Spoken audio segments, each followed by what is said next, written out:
Here are our top stories today. A judge denied former President Trump's request to delay his so-called hush money trial, saying it's too late.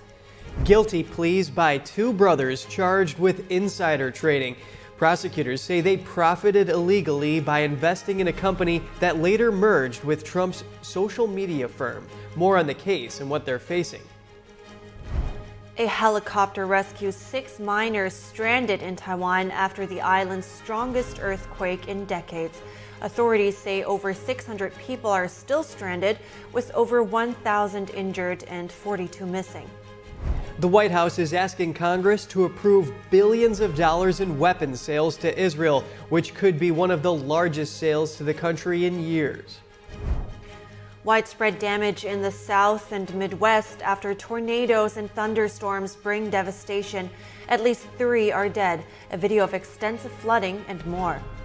Walt Disney shareholders back CEO Bob Iger, ending a multi-million-dollar battle over the company's future. Don Ma, host of NTD's Business Matters, joins us to discuss. With the mental health crisis on the rise, a possible answer could be a return to faith. An author describes her journey of self-healing and forgiveness as she deals with trauma from her past.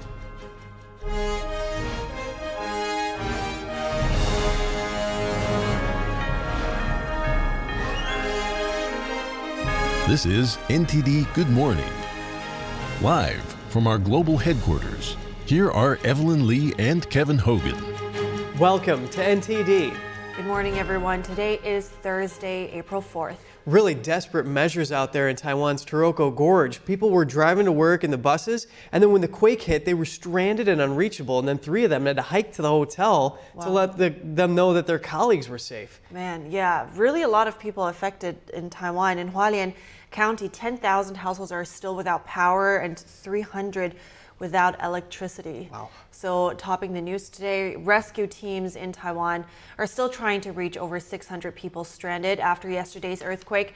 The fire department said most are stuck at hotels in a national park with road access cut off. Authorities say the death toll is currently at 9, with over 1,000 people injured and 42 missing.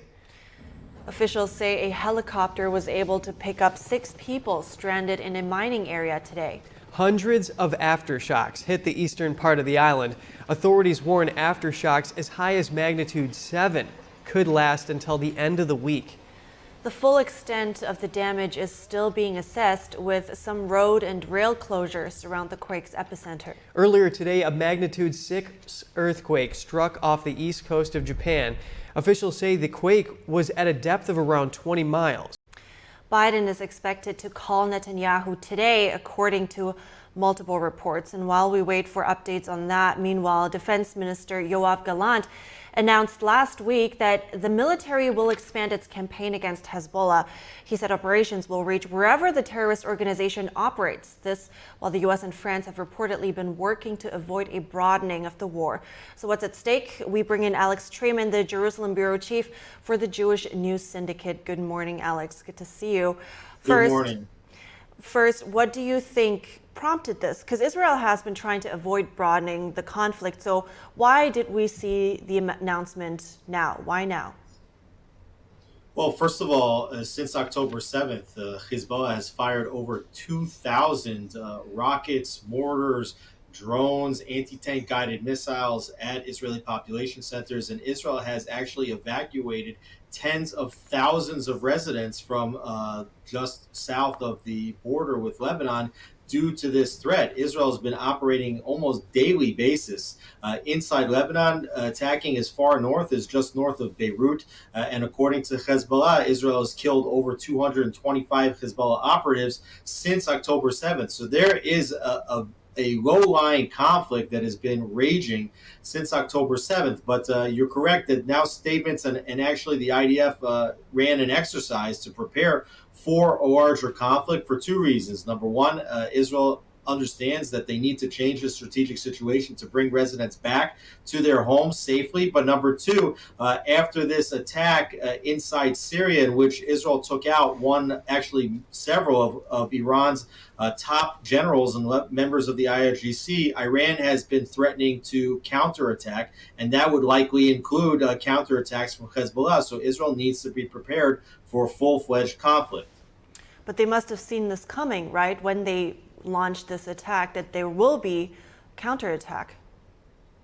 I think that most Israelis have understood for months that this war is likely to expand into southern Lebanon, and that the strategic situation needs to change, that Israel is no longer prepared to live alongside a terrorist entity that has between 150 and 200,000 rockets, many of them long range, many of them precision guided, that could blanket the entirety of the Israeli home front.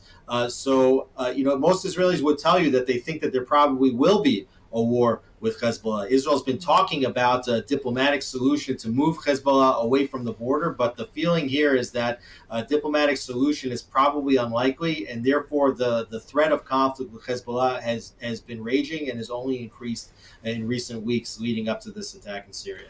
Right, but how is it going to affect Israel and its their effort in Gaza? Are they going to be spread too thin?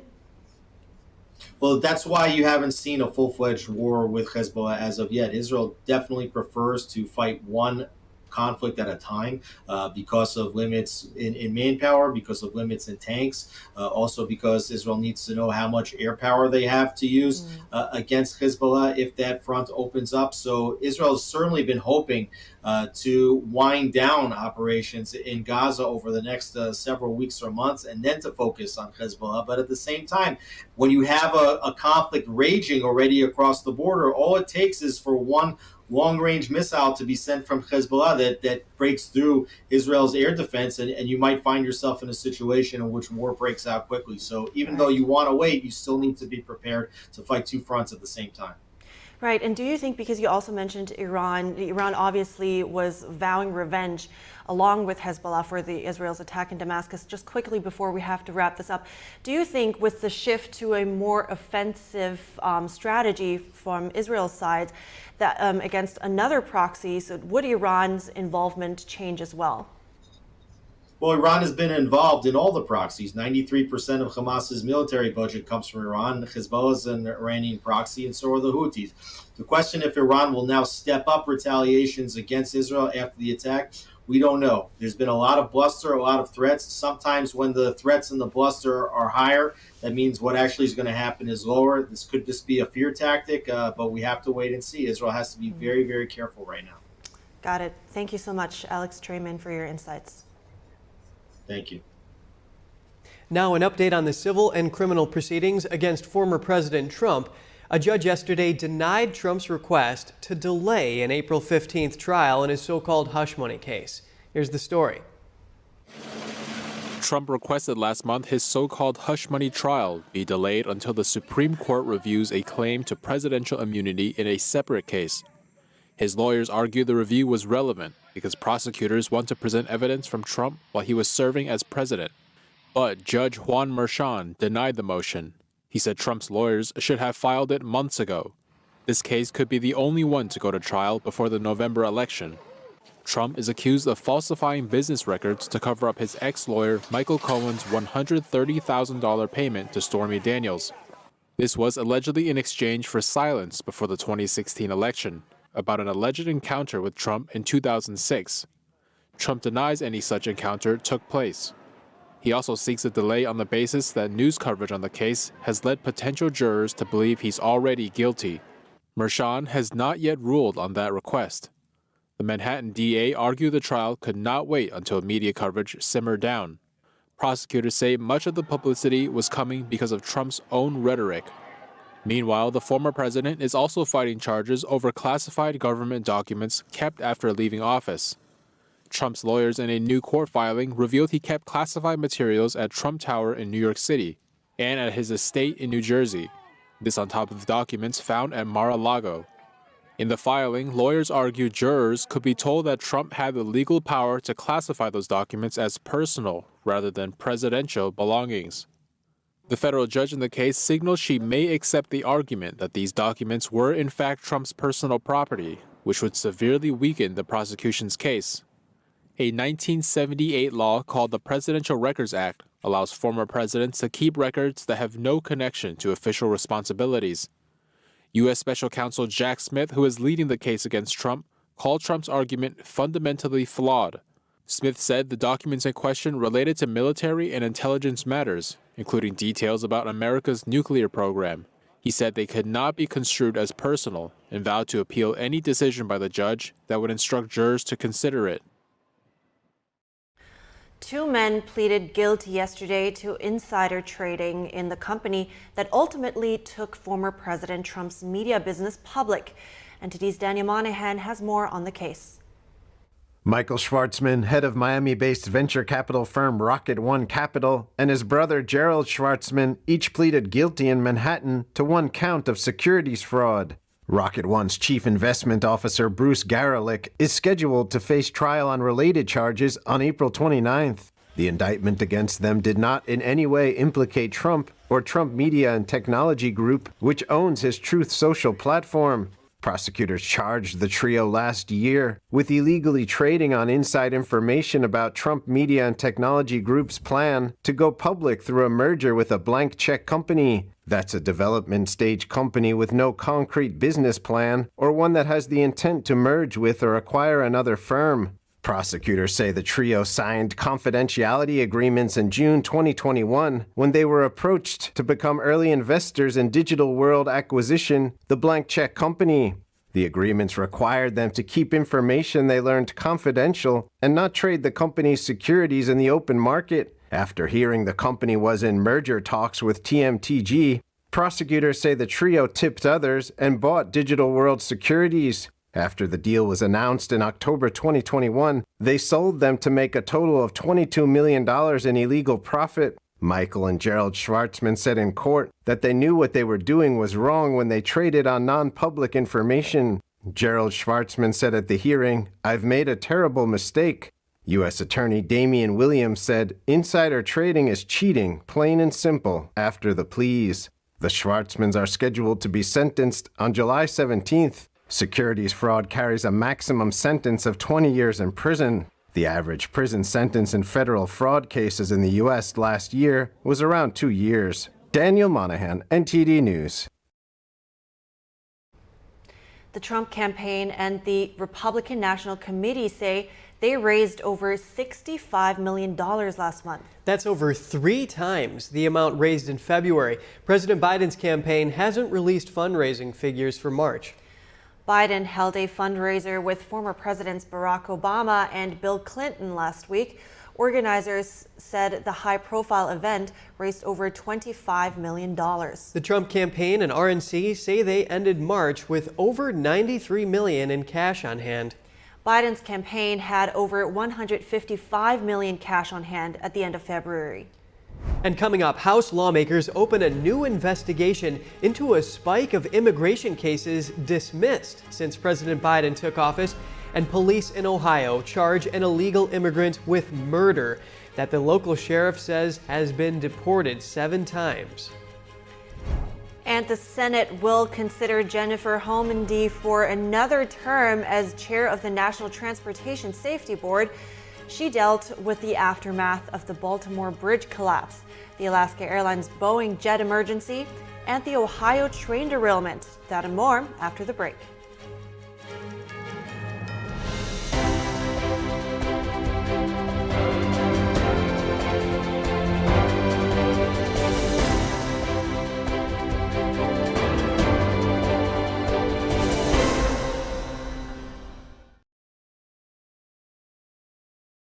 I'm Richard Karn, and I love my hose. It ain't those old hoses. This is my hose. The new Pocket Hose Copper Bullet, now infused with real copper, so your water is always clean and lead-free. Just turn on the water and watch your hose grow and grow. And when you turn off the water, away it goes. Our new inner tube uses 3 layers of high-strength latex on the inside. Then it's wrapped in a new polymer filament jacket, 3 times stronger than the other hoses. But my favorite part of our new hose build the oversized, easy-to-grip fittings. Get the super light 25-foot pocket hose copper bullet today for only $29.99. But wait, call now and get our copper spray nozzle with our exclusive thumb drive free. This is an exclusive release of our newest pocket hose. Order now. Call 1-800-960-8919. That's 1-800-960-8919 or visit copperbullethose.com. Order now.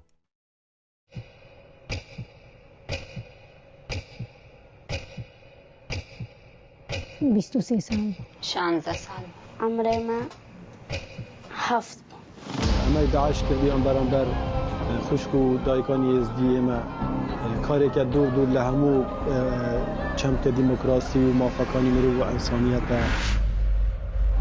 او بارودوخی که است های به تایبت لعراق و سوریه بشه که دگرت و با حالانه که اداره اوباما کرد ریم بو او هفت روز من بو و داعش از کرد تامبوم عراق و تونس گریا به ما متشکل به هر پیدن نبو باوان رحم نبو قدامنا سؤالان منخدران نزل باوان نفستم بس نه وانا گو بس ناش پیشوش پاش.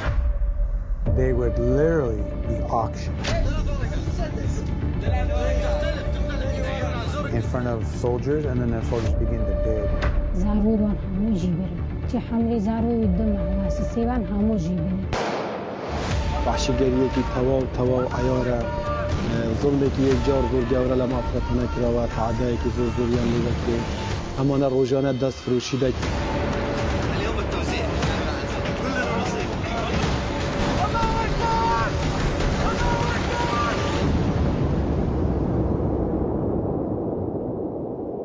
Imagine being a child, having a child mentality, and these evil people come and wheel you away from the only safety you've ever known.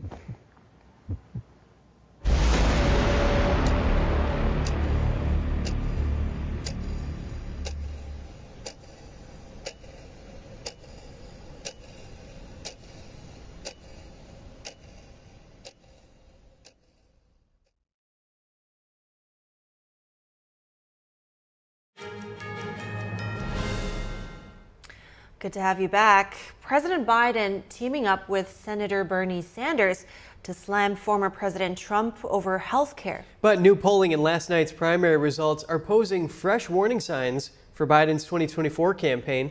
NTD's White House correspondent Iris Tao has the details.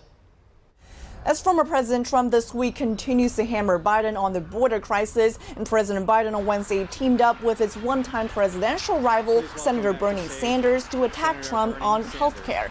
Here's President Biden and Senator Sanders accusing Trump of trying to cut Social Security and Medicare while vowing to fund these programs by raising taxes on wealthy Americans. Watch.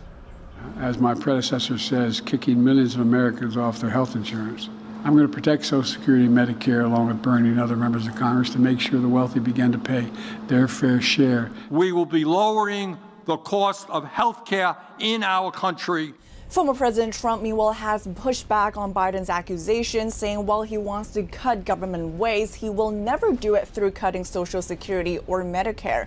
Meanwhile, Bernie Sanders' public show of support for Biden on Wednesday could give Biden some boost with progressive and young voters who were critical to Biden's victory back in 2020. But Biden's campaign is seeing some new warning signs. A new poll by the Wall Street Journal is now showing that former President Trump is leading Biden in 6 of 7 key battleground states, and that's in part fueled by voters' concerns over the economy and Biden's job performance. And in the one swing state where Biden is leading, he's also facing new challenges. In Wisconsin, over 40,000 voters voted uninstructed, which means uncommitted, in a primary contest last night to protest Biden's handling of the war in Gaza. That's more than double the margin that Biden won Wisconsin by in 2020. And Trump, who was campaigning in Wisconsin on Tuesday night, also again challenged Biden for a one-on-one debate. We have an empty podium right here to my right. You know what that is? That's for Joe Biden. I'm trying to get him to debate so that we can discuss in a friendly manner the real problems of our country, of which there are many, instead of trying to have corrupt prosecutors fight your battles for you. That's no good. And President Biden has previously responded to Trump's call for a debate, saying it depends on Trump's behavior. Reporting from the White House, Iris Tao, NTD News.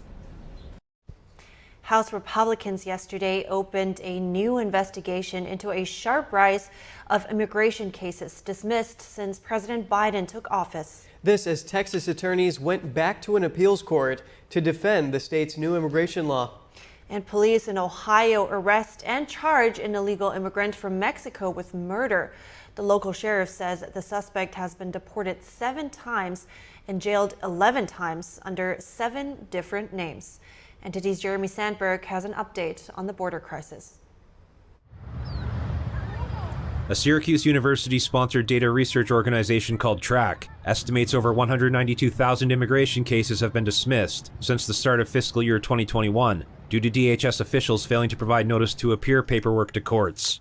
House lawmakers are asking DHS Secretary Alejandro Mayorkas, along with the acting director for the DOJ's Executive Office for Immigration Review, Mary Chang, to confirm the total number dismissed over DHS errors since President Biden took office. DHS officials must provide a notice to appear document to the person they believe should be deported and submit a copy to an immigration judge before removal can proceed. TRAC's data shows roughly 1 in 4 of these errors has been corrected since fiscal year 2021 began. The Judiciary Committee wants records by April 17th. Meanwhile, Texas attorneys were back before the Fifth Circuit Court of Appeals, defending the state's new immigration law. The law, known as SB 4, allows state officials to arrest and jail people they suspect of entering the country illegally and let state judges order deportations. The Texas Solicitor General, in oral arguments Wednesday, said the law was meant to enforce federal immigration laws that he alleged the Biden administration is ignoring, and said the law might not be necessary under a different administration. The state's top lawyer said lawmakers aim to go up to the line of Supreme Court precedent, admitting maybe Texas went too far. He argued if the court finds some aspects invalid, it should sever those parts without striking down the entire law. Meanwhile, police in Ohio arrested and charged the 46-year-old suspect from Mexico for a murder in Butler County. The Butler County Sheriff addressed the same individual last week, warning the suspect has been deported 7 times. He's carrying a loaded firearm. How does he get that loaded firearm? He's not carrying that pistol to go hunting. These people aren't vetted. They're coming across, and we have no idea who they are. The sheriff says the illegal immigrant has been jailed 11 times, under 7 different names and 3 birthdays. Jeremy Sandberg, NTD News. Now let's get some insight into former President Trump's classified documents case from Mike Leon, our contributor, who's the Director of Policy and Strategy at the Free and Equal Elections Foundation and also the host of the Can We Please Talk news commentary podcast. Great working with you, Mike. Let's start off here. Special Counsel Jack Smith doesn't want the jury to have instructions about the Presidential Record Act, and he says that if he'll appeal the judge's ruling if she does so. And then can you explain exactly what is happening here? Yeah, sure. So, and good to see you. Good morning, first and foremost, Kev. So the Presidential Records Act back in 1978 was, written into law. It's a law. Whether or not, the president can keep certain records post leaving the administration. And now, obviously, the National Archives at the core of this case is saying that they issued a subpoena because they were trying to get these records back from the former president. The reason why Jack Smith and his team is so adamant about not having a jury determine whether or not a president could keep it under the PRA is because they feel like it's not in the purview of the jury. They feel like the jury shouldn't be making that determination. What should be the determination of the jury is whether or not Trump's mishandling of classified documentation rose to the level of a crime. They're saying that he, beyond what a president, has jurisdiction over in terms of what he can keep from classified documentation, they're saying it's the mishandling of documents. And that's why there was other charges that were filed later on about the willful retaining of national defense information. So they're saying that the jury shouldn't be determining that. This should already be a fundamental law that we both sides are acknowledging that's in the practice. And obviously the Trump team is saying, no, wait, he was the president of the United States at the time when these documents were all being shipped to Mar-a-Lago, et cetera. So he had the authority to do this. Right. Okay. Thanks for clearing that up, Mike. Judge Cannon's 2 hypotheticals are: 1, the Presidential Records Act applies and Trump is free to deem documents personal, end of story, and he's innocent. And the 2 is that the jury can decide whether a record is personal or presidential. Prosecutors rejected both scenarios. Why is that? So, they rejected both scenarios. You just cut to the first one. The first one kind of eats at the case holistically. The second one is, again, they feel like it's not in the purview of a jury to determine whether or not something is classified, right? Like the classification system here in the US and what the three-letter agencies all go through in terms of marking these and the level of classification. The President of the United States has the highest level of classification. They can look at the most sensitive of materials. I think in Jack Smith's case, he's trying to prove that the president had already left office, and this willful retention of national defense secrets after he left office, he was not supposed to have. What they're trying to say is that a jury should not determine by looking at a document whether or not it's classified. You and I are both lay people. If we were on that jury pool and we're looking at a document, we're saying, I don't know, is this supposed to be part of what the president has access to? I'm not sure. He's saying that a jury pool wouldn't be able to determine that, nor should they. They should be determining, and again, this is him, this is not me saying it, whether or not the president committed a crime by willfully retaining this stuff and not listening to the National Archives who are asking for this stuff back. And again, the Espionage Act, there's espionage and there's espionage related. Espionage related is, I had it, but I wasn't trying to do anything nefarious with it. Espionage is I was trying to give the secrets. The president is charged with the secondary part of it, which was he had this stuff. The first part of it, because he had this stuff, and Jack Smith's case is that he was showing it to other people like he did at Mar-a-Lago. And he's saying that the jury shouldn't be allowed to determine whether or not something is deemed classified by what's in the documentation. Yeah, you said it there, Mike. Jack Smith's big argument is that the PRA doesn't apply, and it's the Espionage Act that's going to govern how presidents contain and retain these national security information. Mike Leon, our contributor, Director of Policy and Strategy at the Free and Equal Elections Foundation. Thank you. Thank you, Kev. Stay with us. Walt Disney shareholders have backed Chief Executive Bob Iger and other company directors, ending a bitter multi-million-dollar battle. And Meta's WhatsApp and Apple's online services experienced worldwide outages, affecting thousands yesterday. What caused the problems and have the issues been resolved? Don Ma, host of NTD Business Matters, explains.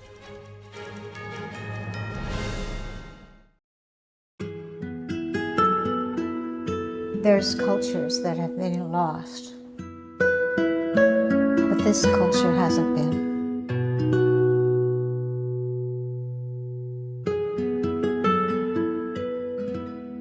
The artist is showing us our sense of who we are, where we came from.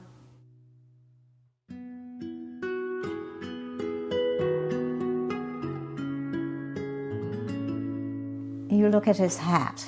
His hat is knitted probably by a man, because a man traditionally knitted the hats.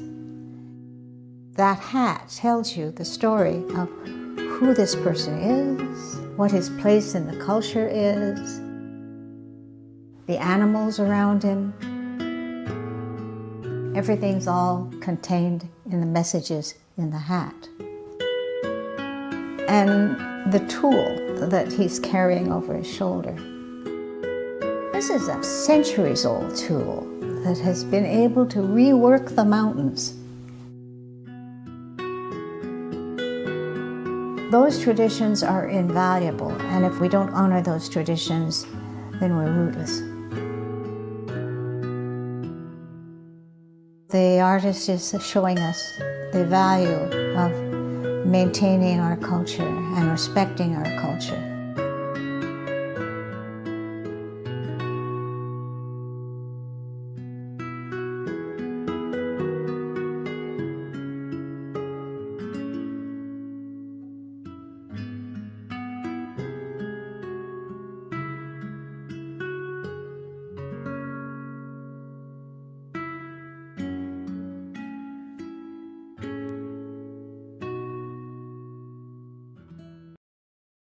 When I drink it, the first thing was I feel the warmth in my tummy.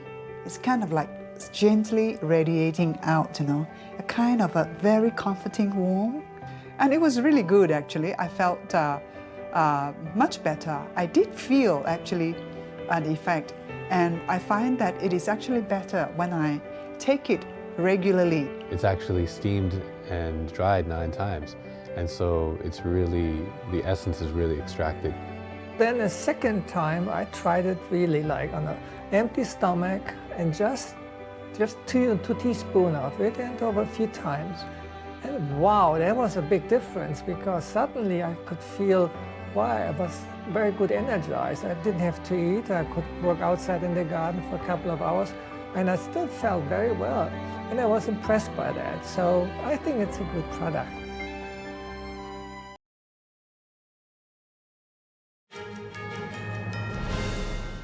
Good morning again, and thanks for staying with us. We have now NTD's Business Matters host Don Ma with us to give us the latest updates from the financial and tech world. Don, what's going on at the Mouse House? Yeah, let's get right into it here. So the bitter board battle at Walt Disney finally came to an end yesterday, and it seems like it's good news for the head of Disney, Bob Iger. So let me explain here. It's a major win for him, who's the head of Disney, by the way. Shareholders voted to back Bob Iger and fend off activist shareholders in its annual meeting. A billionaire investor and head of Trian Partners, Nelson Peltz, he was fighting for a seat on the board, actually. He advocated for change at the entertainment giant, and the company voted to re-elect the full board by a substantial margin, according to Disney. So Peltz's loss is also a vote of confidence, apparently, in Iger, and as well as for the direction of the board and the direction of the company that it is heading toward. So in a statement, Bob Iger said, with the distracting proxy contest now behind us, we're eager to focus 100% of our attention on our most priorities, growth and value creation. That's what he said. And Peltz said that he and his partners will continue to watch the company's performance. And by the way, this was a pricey showdown. Trian Partners estimates that it spent about $25 million on its campaign, while Disney's estimate came in around $40 million to fend off this proxy fight. Disney stock yesterday fell 3% at market close. Wow, yeah, it looks like he just got away with a little bit of a bruise there. But apparently, Iger got 94% of the shareholders' votes, so that's quite something. So let's get to tech, though. You have an update about Intel? Yes, I have an update on Intel, but it's not good news here because it looks like Intel, when it comes to its chip-making business, it's bringing the company down, apparently. It's struggling to catch up with its rival, Taiwan Semiconductor Manufacturing Co. So TSMC is now the world's biggest contract chip maker, and Intel has spent billions trying to reclaim its dominance as the cutting-edge chip maker, but new financial reports are showing that Intel's foundry unit posted a $7 billion operating loss last year, and this is not something just to gloss over. Intel's CEO expects operating losses for its contract chip-making business to peak this year before breaking even in 2027. TSMC's sales are also dominating over Intel's foundry unit. So the Taiwanese firm's first quarter sale totaled about $19.5 billion. And let me compare that to Intel's entire year of 2023, which is also $19 billion. So a quarter for TSMC equals a whole year for Intel. So that's how we're doing right now. Wow, yeah, it seems like you don't have a lot of good news for US tech this morning, because we have just teased this story about the service outages at Meta and Apple. Tell us more about that. Yeah, seems like not too much good news when it comes to tech this morning. So Meta's WhatsApp was back up yesterday, and this is after an hours-long outage of the smartphone messaging app, and which, by the way, of course, disrupting services for more than 24,000 WhatsApp users in the US, and this is according to Down Detector. So as well as globally, in India, seeing some outages yesterday, the UK and Brazil. Instagram users, on the other hand, reported somewhere around 5,000 outages. Also, Apple says many of its popular online services are back online as well, following a brief outage yesterday. Many Apple users apparently couldn't access their favorite apps for a brief period of time, including the App Store, Apple TV, Apple Music, and Apple Podcasts. Now, the services were down for users in countries including the US, Britain, India, China, and Australia, and the status page of Apple's system noted an outage for those services that began around 6:30 p.m. Eastern Time, and the outage as well appears to have been resolved just an hour later, so not too terrible, but still some impact here. Apple's going through some challenges. We've seen their shares decline about 10% so far this year. Let's talk about those data that we have. Yeah, so on the topic of data, Google will purge billions of records containing personal information from more than 136 million people in the US. And those people were surfing through the internet through Google's Chrome web browser. This move comes as part of a lawsuit settlement accusing Google of illegal surveillance. Although the company isn't paying consumers any money in the case, court records estimate pegging the value of the privacy controls at between $4 to $8 billion. And the details of the settlement emerged in a court filing earlier this week. Right, and I have seen a Google spokesperson's statement on this actually, that its data was never really associated with any individual because it was collected in incognito mode, so they're happy to delete it apparently. So yeah, but thank you so much for your updates like every morning. Don Ma, host of NTD's Business Matters. Thank you. Appreciate it. Don. And before we head to break, this week on NTD's China in Focus, a special report about how the United States helped communist China grow strong enough to take on the West. Here's a look.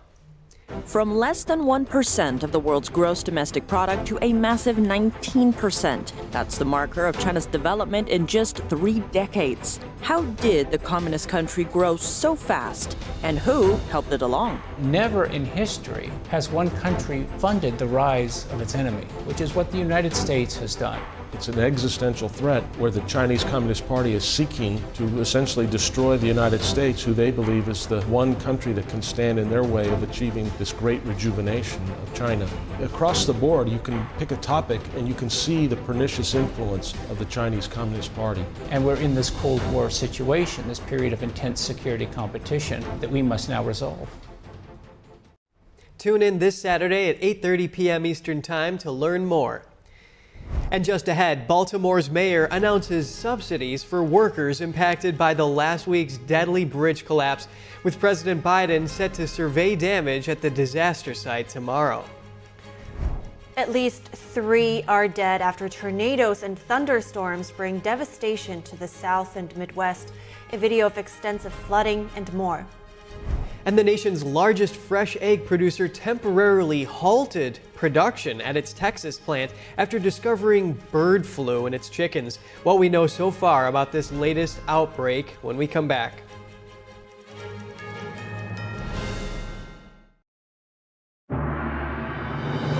More than just beautiful dance. It's a touch of the divine.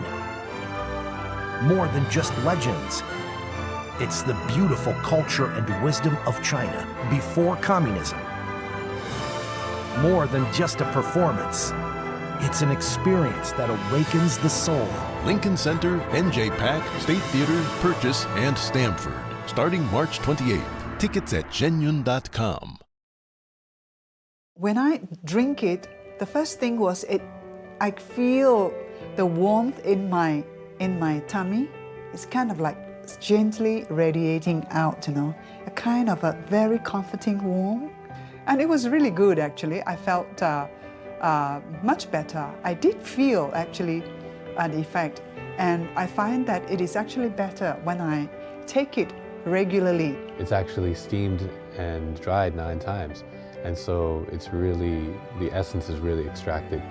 Then the second time, I tried it really like on an empty stomach and just 2 teaspoons of it, and over a few times.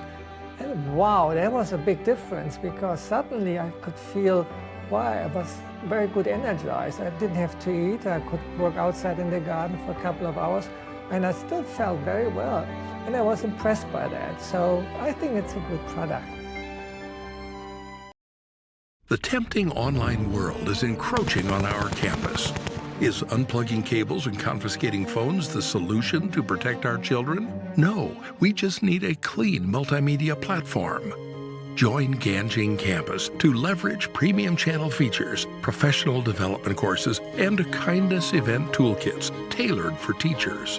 Build a truly positive and interactive classroom community. Foster a pure and delightful learning environment for children. According to Marx, everything must be seen through the lens of oppressor and oppressed.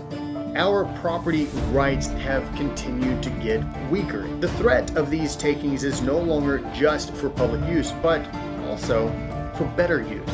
This means that the government can't force the exchange of property from one private citizen to another private citizen. This is nowhere near the Founding Fathers' intentions. We now have a record share of Americans that have never been married, I being one of them.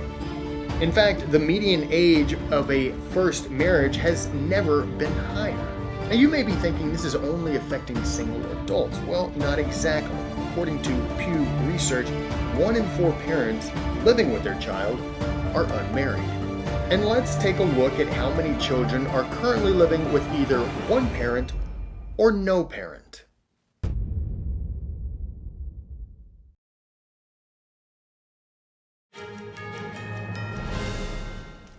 Welcome back. Baltimore Mayor Brandon Scott said yesterday the city will provide $1 million in wage subsidies to support workers after the bridge disaster. The mayor says funds will offer businesses support to help keep employees on the payroll during work disruption.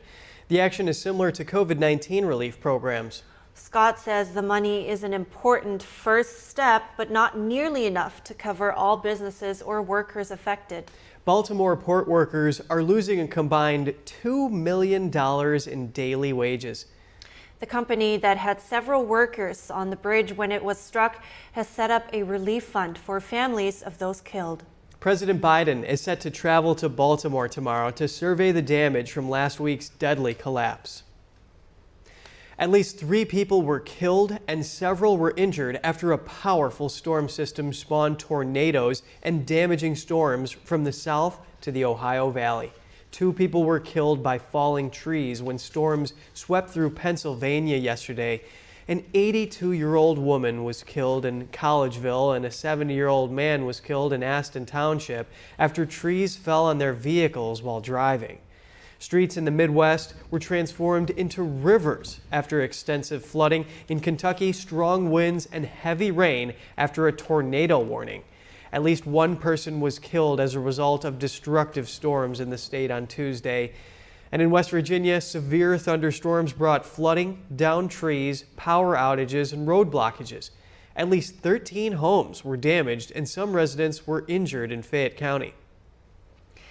The highly anticipated total solar eclipse is fast approaching, but a new wrinkle has appeared in the forecast for Monday's event. Severe thunderstorms are possible in parts of the southern plains and lower Mississippi Valley, including the path of totality. Eclipse cartographer Michael Zeiler discusses the best places to see the eclipse from. There are 2 clear zones for eclipse day as of today's prediction, and they are from Arkansas through Illinois, looks pretty good. And then another area from the northeast corner of New York State through Maine and into New Brunswick also looks pretty good at this moment.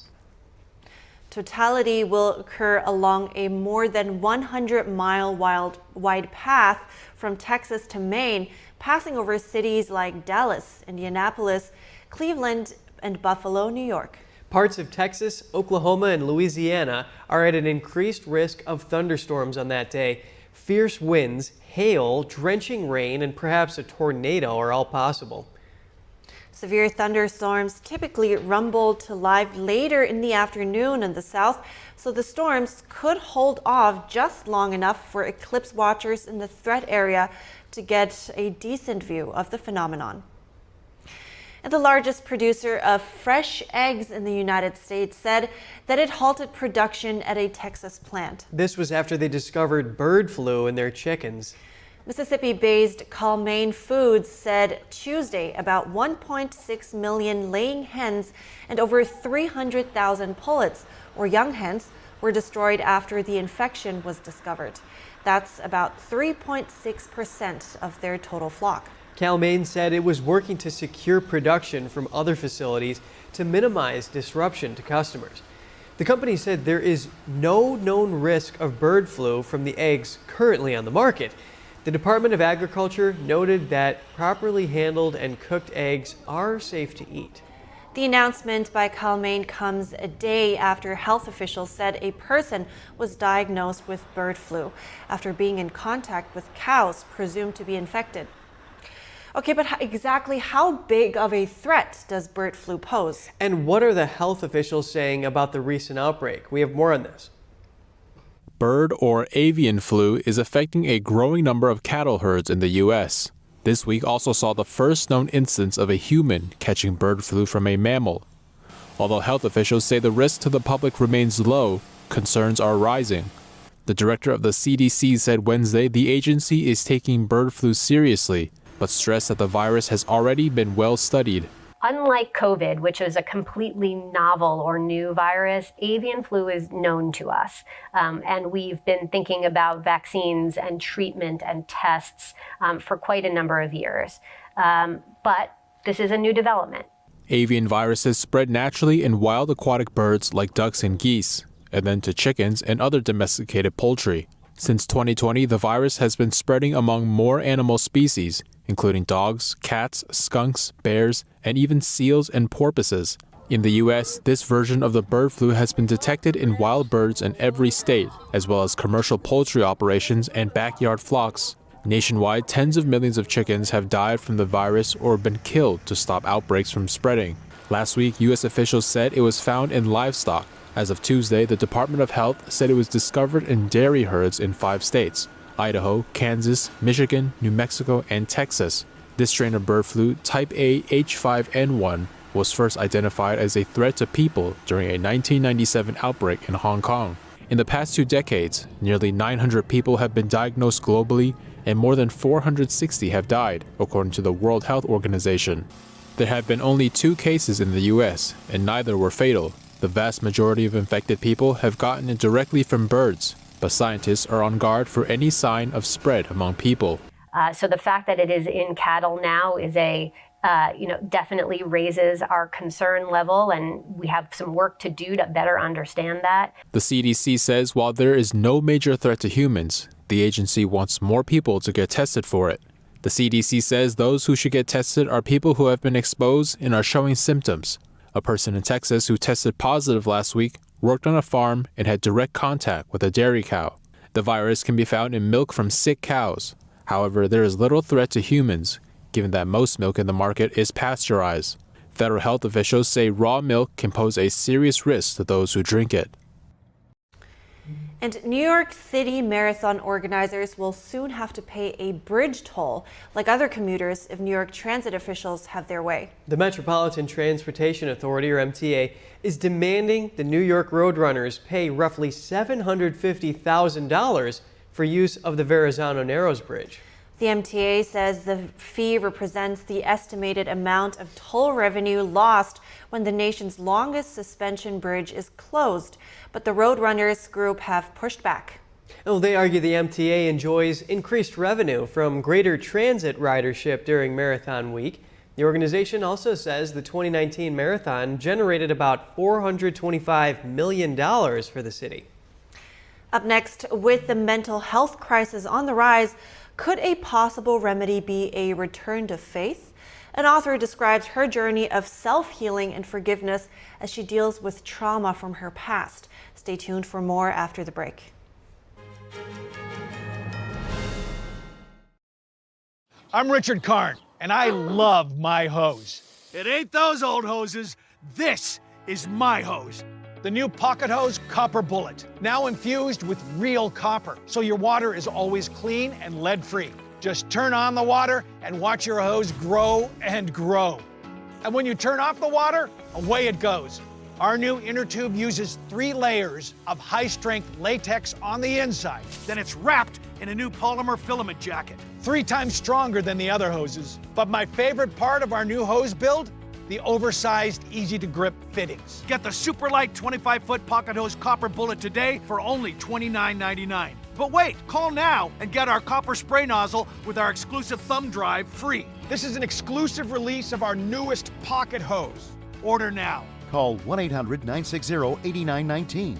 That's 1-800-960-8919 or visit copperbullet.hose.com. Order now.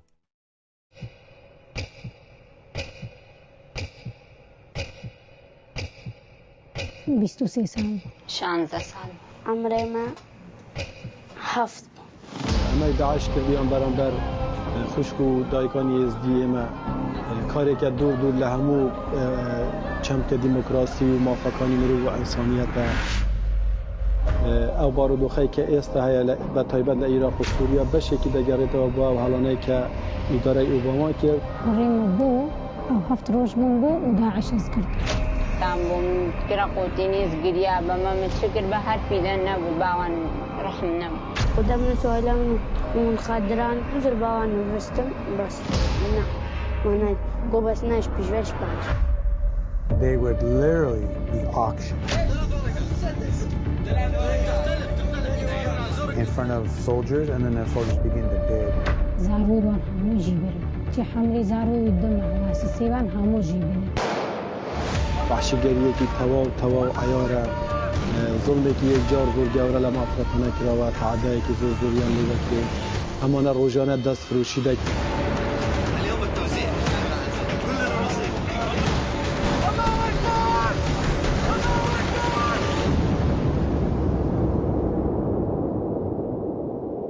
Imagine being a child, having a child mentality and these evil people come and wheel you away from the only safety you've ever known.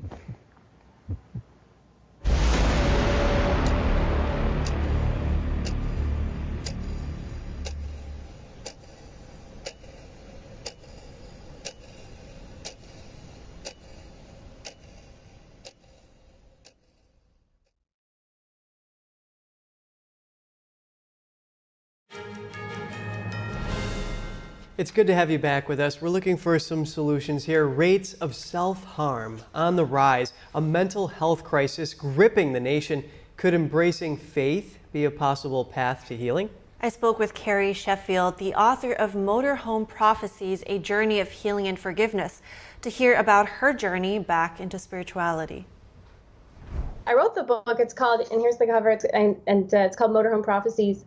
I chose to write it because I've spent my career, I've been on your network and many other networks for politics and economics. I worked on Wall Street. I worked at Goldman Sachs, the most prestigious investment bank.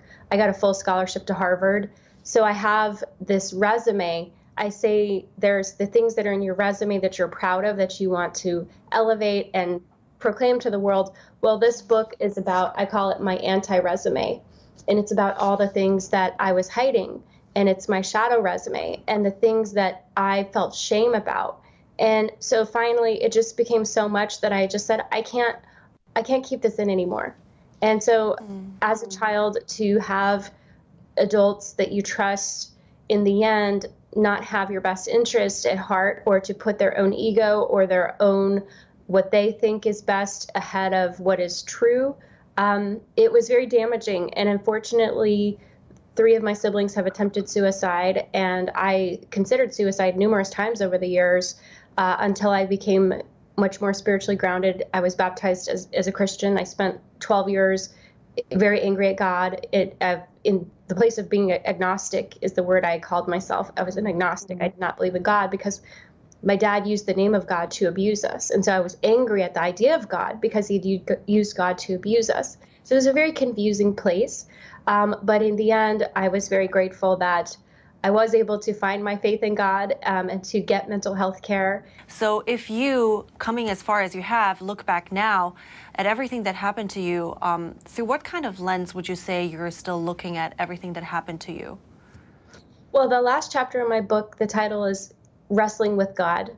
And I chose that title because the name Israel in the Bible, that was the name that Jacob was given a new name, Israel, after he spent a night wrestling with an angel. And God said, I'm giving you a new name, and the name is Israel. And that name means he wrestles with God. So to me, I'm spending the rest of my life in this wrestling with God to ask him, why did you let this happen to me? Why do we have so much evil in the world? I don't understand. I still don't understand why God allows it to happen. However, I do know that when I still love God and when I seek Him and when I seek to do His will and when I pray and when I meditate, my life is so much better. My brain is healthy. So that's the position that I want to spend the rest of my life in.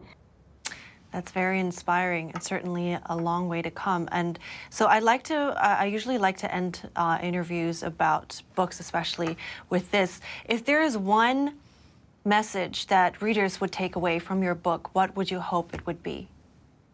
There's so many, but I think the biggest one is that God heals. And part of that journey is forgiveness. I needed to forgive my father for the abuse. And the fact that forgiveness is scientifically proven to help your body, your mind, and your spirit. I would encourage that to anybody. I also think there's a very big difference. A big theme of the book is the difference between God and religion. And religion is human run. Because of the nature of being a human, it will be a broken institution, but God is not broken. And so as you're going through your journey of healing and forgiveness and recovery from trauma, understand that being in a religious community can point you to God, but if there's a religious community that's abusing you, you need to leave and find something else. But that God is different from religious abuse and that God will help you to heal. I really appreciate your time this morning. Thank you so much, Carrie Sheffield, for sharing your story. Thank you for having me. That's a really deep topic. Yeah, and I think what especially gripped me about this is how, just for context, actually, I think it didn't make the cut, but so basically her dad was a cult leader in the Mormon religion. Well, he was mentally ill, she says, but he claimed that he was a prophet. And one of her brothers actually, or her brothers developed schizophrenia, and one of them even tried to rape her.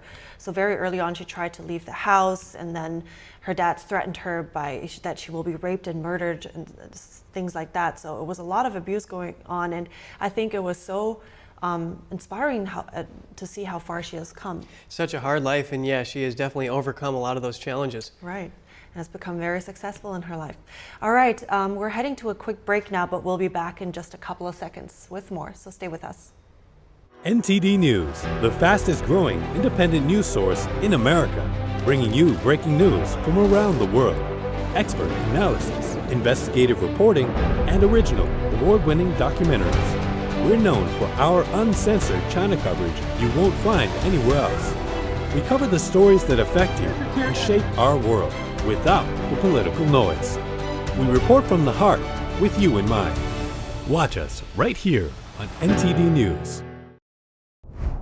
Good morning and welcome to NTD. Good morning. Here are our top stories. A judge denied former President Trump's request to delay his so-called hush money trial, saying it's too late. Guilty pleas by two brothers who prosecutors say cashed in illegally by investing in a company that later merged with Trump's social media firm. More on the case and what they're facing. A helicopter rescues 6 miners stranded in Taiwan after the island's strongest earthquake in decades. Authorities say over 600 people are still stranded, with over 1,000 injured and 42 missing. Iran vowing to retaliate after accusing Israel of bombing its consulate in Syria. The Pentagon says Israel launched the strike, but Israel has not claimed responsibility. A former intel officer on the next steps. House lawmakers open a new investigation into a spike of immigration cases dismissed since President Biden took office. This while an illegal immigrant who was deported 7 times was arrested in Ohio for murder. Widespread damage in the South and Midwest after tornadoes and thunderstorms bring devastation. At least 3 dead, a video of extensive flooding and more.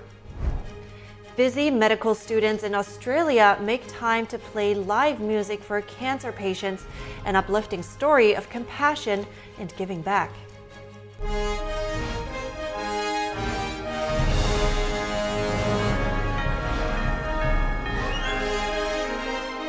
This is NTD Good Morning. Live from our global headquarters, here are Evelyn Lee and Kevin Hogan. Welcome to NTD. Welcome. Today is Thursday, April 4th. Topping this morning's news, rescue teams in Taiwan are still trying to reach over 600 people stranded after yesterday's earthquake.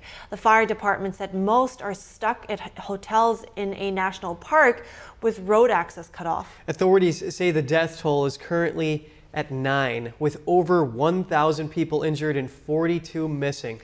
Officials say a helicopter was able to pick up 6 people stranded in a mining area today. Hundreds of aftershocks hit the eastern part of the island. Authorities warn aftershocks as high as magnitude 7 could last until the end of the week.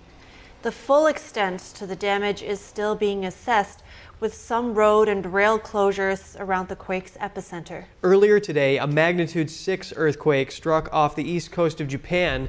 Officials say the quake was at a depth of around 20 miles. Now an update on the civil and criminal proceedings against former President Trump.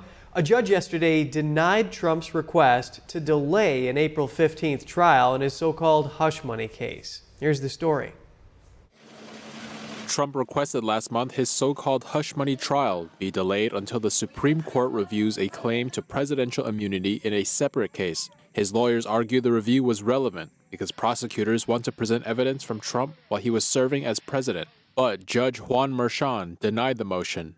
He said Trump's lawyers should have filed it months ago. This case could be the only one to go to trial before the November election.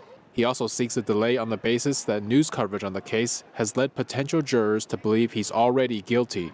Merchan has not yet ruled on that request. Meanwhile, the former president is also fighting charges over classified government documents kept after leaving office. Trump's lawyers in a new court filing revealed he kept classified materials at Trump Tower in New York City and at his estate in New Jersey. This on top of documents found at Mar-a-Lago. In the filing, lawyers argued jurors could be told that Trump had the legal power to classify those documents as personal rather than presidential belongings. A 1978 law called the Presidential Records Act allows former presidents to keep records that have no connection to official responsibilities. U.S. Special Counsel Jack Smith, who is leading the case against Trump, called Trump's argument fundamentally flawed. Smith said the documents in question related to military and intelligence matters, including details about America's nuclear program. He said they could not be construed as personal and vowed to appeal any decision by the judge that would instruct jurors to consider it. And 2 men pleaded guilty yesterday to insider trading in the company that ultimately took former President Trump's media business public. NTD's Daniel Monahan has more on the case. Michael Schwartzman, head of Miami-based venture capital firm Rocket One Capital, and his brother Gerald Schwartzman each pleaded guilty in Manhattan to 1 count of securities fraud. Rocket One's chief investment officer Bruce Garelick is scheduled to face trial on related charges on April 29th. The indictment against them did not in any way implicate Trump or Trump Media and Technology Group, which owns his Truth Social platform. Prosecutors charged the trio last year with illegally trading on inside information about Trump Media and Technology Group's plan to go public through a merger with a blank check company. That's a development stage company with no concrete business plan or one that has the intent to merge with or acquire another firm. Prosecutors say the trio signed confidentiality agreements in June 2021 when they were approached to become early investors in Digital World Acquisition, the blank check company. The agreements required them to keep information they learned confidential and not trade the company's securities in the open market. After hearing the company was in merger talks with TMTG, prosecutors say the trio tipped others and bought Digital World securities. After the deal was announced in October 2021, they sold them to make a total of $22 million in illegal profit. The Schwartzmans are scheduled to be sentenced on July 17th. Daniel Monahan, NTD News. House Republicans yesterday opened a new investigation into a sharp rise of immigration cases dismissed since President Biden took office. This as Texas attorneys went back to an appeals court to defend the state's new immigration law. And police in Ohio arrest and charge an illegal immigrant from Mexico with murder. The local sheriff says the suspect has been deported 7 times and jailed 11 times under 7 different names. NTD's Jeremy Sandberg has an update on the border crisis. A Syracuse University-sponsored data research organization called TRACK estimates over 192,000 immigration cases have been dismissed since the start of fiscal year 2021 due to DHS officials failing to provide notice to appear paperwork to courts. House lawmakers are asking DHS Secretary Alejandro Mayorkas, along with the acting director for the DOJ's Executive Office for Immigration Review, Mary Cheng, to confirm the total number dismissed over DHS errors since President Biden took office. The Judiciary Committee wants records by April 17th. Meanwhile, Texas attorneys were back before the Fifth Circuit Court of Appeals, defending the state's new immigration law. The law, known as SB 4, allows state officials to arrest and jail people they suspect of entering the country illegally and lets state judges order deportations. The Texas Solicitor General, in oral arguments Wednesday, said the law was meant to enforce federal immigration laws that he alleged the Biden administration is ignoring. He argued if the court finds some aspects invalid, it should sever those parts without striking down the entire law. Meanwhile, police in Ohio arrested and charged the 46-year-old suspect from Mexico for a murder in Butler County. The Butler County Sheriff addressed the same individual last week, warning the suspect has been deported 7 times. He's carrying a loaded firearm. How does he get that loaded firearm? He's not carrying that pistol to go hunting. These people aren't vetted. They're coming across, and we have no idea who they are. The sheriff says the illegal immigrant has been jailed 11 times, under 7 different names and 3 birthdays. Jeremy Sandberg, NTD News. A Chinese national confirmed to be an illegal immigrant was arrested last week after they snuck onto a Marine Corps base in California. For some analysis on the risks associated with this and the solution, we hear from Adam Savitt, the director of the China Policy Initiative at the America First Policy Institute. Well, unfortunately, this is not an unusual occurrence. Unfortunately, in the last few years, there have been 100+ incidents of suspicious Chinese nationals showing up at military bases. For example, at a U.S. Navy base in Florida in 2020, 2 Chinese nationals were apprehended taking pictures. Of course, a big reason would be surveillance and perhaps sabotage as well. Now, of course, tens of thousands of Chinese nationals have been coming illegally over the U.S.-Mexico border, most of them young men, and most of those we think probably are economic migrants. They're relatively innocent in the reason they want to come here. They're not here for asylum, just like a lot of the immigrants over the southern border. They want a better life. And in fact, this reflects that the Chinese economy is declining in many ways, so that's pushing them here.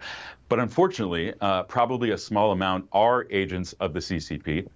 And even if they're not agents of the CCP, they can be leveraged. And that's because the Chinese national security law requires them to become assets of the Chinese intelligence services if they are ordered to do so. And if they refuse, of course, if they have family that's still back in China, they can be leveraged by threats against that family. Is the federal government and the U.S. military doing enough to keep these bases secure from these kinds of infiltrations? Probably not. I mean, obviously, there needs to be more surveillance around the bases themselves. But the most important thing and the root of the problem is to prevent these tens of thousands of Chinese nationals from crossing the border to begin with. And of course, that goes to the general vulnerability and openness of that southern border. But there are particular measures we can take against the CCP in general. And by the way, the CCP refuses to take back their nationals, even when we identify them as illegal, and they have judges have ordered them to go back to the CCP. They don't accept them back. So we need to use leverage. Number one, we can deny them new visas. For example, there are hundreds of thousands of Chinese students in the United States as we speak. We're not required to issue those visas. So we can withdraw that. Of course, also, generally speaking, we should be building the border wall, and that would channel these suspicious migrants to the legal ports of entry where we can keep a better eye on them. Another issue that I want your audience to know about is the banning of CCP acquisition of land near military bases. And this has been exploding at the state level in the past couple of years. So, for example, Missouri, the governor did an executive order which would prevent the CCP from acquiring land within 10 miles of any military base. Next door in Kansas, they have legislation which has passed the lower house, which would ban CCP from acquiring land within 100 miles of a military base. And also effectively, that would cover the entire state. So this is how states are approaching that. And what I'd like to say is that, of course, we're not happy with the spy balloon, which traversed much of our country and listened and did surveillance on some of our most sensitive military sites. When the CCP acquires land near a military base, it's a permanent spy balloon with all the implications that that brings. Well, thank you so much for the analysis. Adam Savitt, the director of the China Policy Initiative at the America First Policy Institute. Thanks for having me. Customs and Border Patrol data shows a sharp rise in arrests of Chinese nationals caught crossing the border illegally since the start of fiscal year 2021. And stay with us. Widespread damage in the South and Midwest after tornadoes and thunderstorms bring devastation. Officials say at least 3 people are dead. We have video of extensive flooding and more. Second-year medical students in Australia take time out to play live music for cancer patients. Why do they do it, and what are patients and staff saying about it after the break?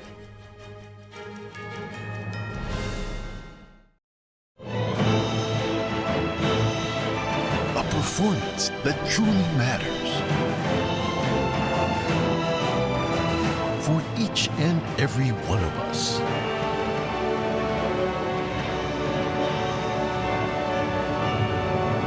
This is what you've been waiting for. Shen Yun, coming to Lincoln Center, April 3rd through the 14th. Buy tickets now at shenyun.com. The 2024 NTD 9th International Chinese Vocal Competition is scheduled to take place at Merkin Hall, Kaufman Music Center in New York from September 18th to 21st. The competition specially invites vocalists from the world-famous Shen Yun Performing Arts to serve as judges.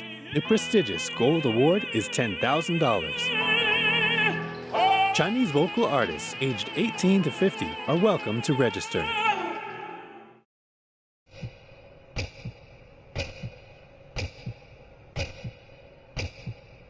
23 سال 16 سال عمري ما حفظ اما داعش کردیان برانبر خوشکو دایکانی ازدی اما کاری که دور دور لهمو چمک دموکراسی و موافقانی مرو و انسانیت او بارو خی که است های به تایبت لایرا خوشکوریا بشه که دگرت و با حالانه که اداره اوباما کرد بریم بو او هفت روز من بو و داعش از کرد تامبوم كرا قوتينيز قريا بما متشكر بهار بيدان نبو باوان رحم نبو قدامنا سؤالان من خادران نزل باوان نفستم بس وانا قوبس ناش بجوش باش. They would literally be auctioned in front of soldiers, and then the soldiers begin to bid. زارودوان همو جيبرن تي حملي زارود الدم واسسيوان همو جيبرن وحشیگریه که توا عیاره ظلمی که یک جار زور گوره لما افراد نکره و تعدایی که زور زوریان لیده که همانه روزانه دست فروشیده اليوم التوزيع كلنا نصيب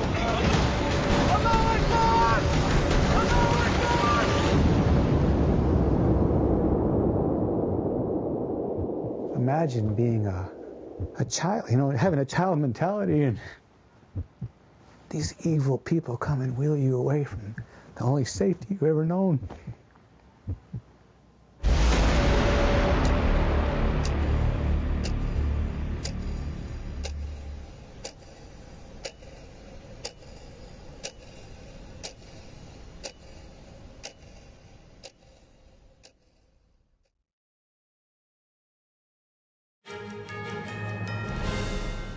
Welcome back. For analysis on Iran's vow to strike Israel after the destruction of Iran's consulate in Syria, we hear from Avi Melamed, a former Israeli intelligence official and senior official on Arab affairs. Avi, thank you for joining us this morning. The Pentagon has assessed that it was Israel that made the strike that killed several IRGC leaders. What evidence is there that points to Israel, if any, for the attack that they have not claimed responsibility for yet?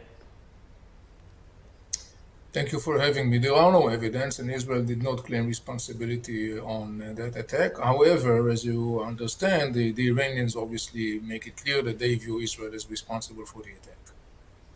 Yes, and why is that? Well, look, this is a major blow to the Iranian regime. In one strike, whoever conducted that attack in one strike took out a very, very significant layer of the leaders of the Islamic Revolutionary Guards, particularly leaders who are involved in the whole cooperation between the Islamic Revolutionary Guards and the Iranian proxies across the Middle East, and particularly the Hezbollah in Lebanon. So you can understand that it's a major blow to the Iranians, and they are looking for not only revenge, but also, in a way, to restore some sort of a deterrence. And Avi, it is clear that Iran backs Hezbollah, and clashes between Israel and Hezbollah have ramped up at Israel's northern border since the war began. 2 Iranian generals are reportedly among the dead, and the leader of the Iranian regime said Israel would, quote, be slapped in response. What actions are expected here by Iran? Well, there are different methods the Iranians could try to apply, starting from a direct Iranian attack on Israel and ending up with attacks by Iranian proxies across the globe and also in the region. In fact, all of those forms have been applied by the Iranians, including, by the way, direct Iranian attack on Israel. I want to remind people that there has been a couple of cases in the past where Iranians directly, the Islamic Revolutionary Guard shot drones and missiles from Syria targeting Israel. So there is a large menu, sort of speaking, of possible Iranian retaliation, and it's all open for speculations. So how would Iran's vow to retaliate against Israel affect the war in Gaza? Well, look, as I said before, the Iranians have a lot of cards in their hands to play.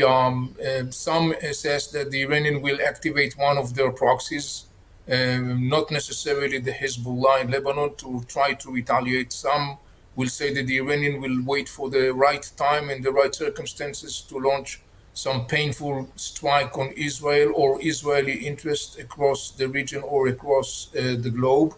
These are all things that are open for speculation. But I think there are 2 major things that we have to take into consideration. You mentioned the war in Gaza.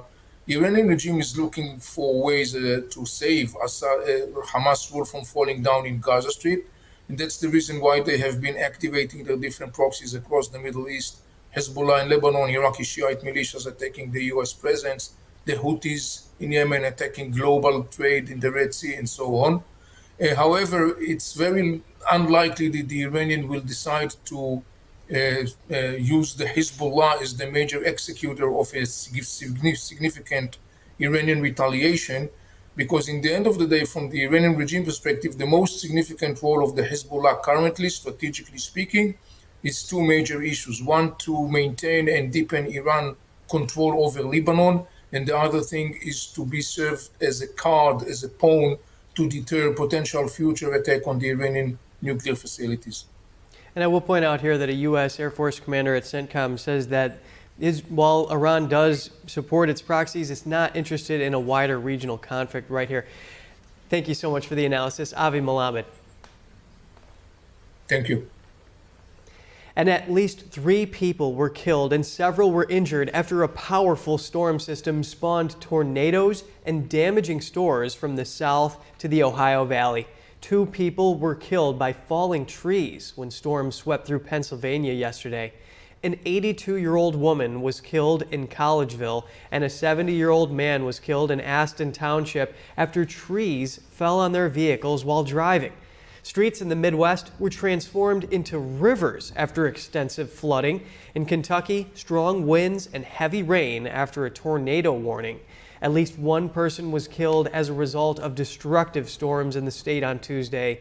And in West Virginia, severe thunderstorms brought flooding, downed trees, power outages, and road blockages.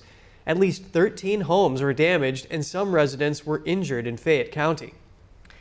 Baltimore Mayor Brandon Scott said yesterday the city will provide $1 million in wage subsidies to support workers after the bridge disaster. The mayor says funds will offer businesses support to help keep employees on the payroll during the work disruption. The action is similar to COVID-19 relief programs. Scott says the money is an important first step, but not nearly enough to cover all businesses or workers affected. Baltimore port workers are losing a combined $2 million in daily wages. The company that had several workers on the bridge when it was struck has set up a relief fund for families of those killed. President Biden is set to travel to Baltimore tomorrow to survey the damage from last week's deadly collapse. At a hospital in Australia, a string quartet performs for patients and staff in the cancer unit. The musicians happen to be second-year medical students. They put on a live show every 2 weeks, despite a grueling schedule. Here's their story. Doctors train long and hard to gain the knowledge and expertise to serve others. These medical students take time out from their challenging schedules to play music for cancer patients at Gold Coast University Hospital in Australia. So we just found a few people who played string instruments, so we wanted to make an ensemble together so that we could connect and play. And we were just thinking of ways to, do some good with our music. Patients, their families, and staff love the live performances. I thought I was in the wrong place. I thought, I'm not in a concert hall, yet it's live music. As you can always tell, live music is compared to something that comes out of electronics and speakers. The music really does give them a sense of joy, a sense of community and belonging, and that's for both the people listening but also the people playing the music. Medical students usually have a grueling schedule, including classes, studying, homework, research, and more. Why do these future doctors take time to play in the quartet on top of their busy schedules? A lot of times in medicine, if you don't give the time to volunteer, you will spend it all just studying. And I think volunteering is a great opportunity to just take a step back. I think give back. For patients, the music is a welcome and uplifting respite from the problems they face. I've got various things happening inside my body that grow and probably eventually put an end to you. So what better way to go out than the beautiful sounds of these young people in the string quartet. Many describe doctors as compassionate and empathetic. These volunteers already seem to be exhibiting those traits well ahead of their degrees. Sounds like a win-win. Good for the students getting a nice break from their studies, and then of course the cancer patients being able to get a little bit of relief. Yeah, absolutely. Yeah, relief is right. I actually read on Psychology Today that music can manage pain even, so that's great. That's something. Yeah, and Cancer Research UK says that while music therapy can't cure diseases like cancer, it can help reduce anxiety, something you were mentioning there, and also help them alleviate some of those side effects too. Yeah. All right, awesome side effects that music can have. So we, on this note, are ending our show here, but be sure to stay tuned for NTD's News Today broadcast at 11 a.m. Eastern Time that's coming up. And for round-the-clock original news coverage, of course, visit us at ntd.com or download our NTD app. Thanks for watching. I'm Evelyn Lee. And I'm Kevin Hogan.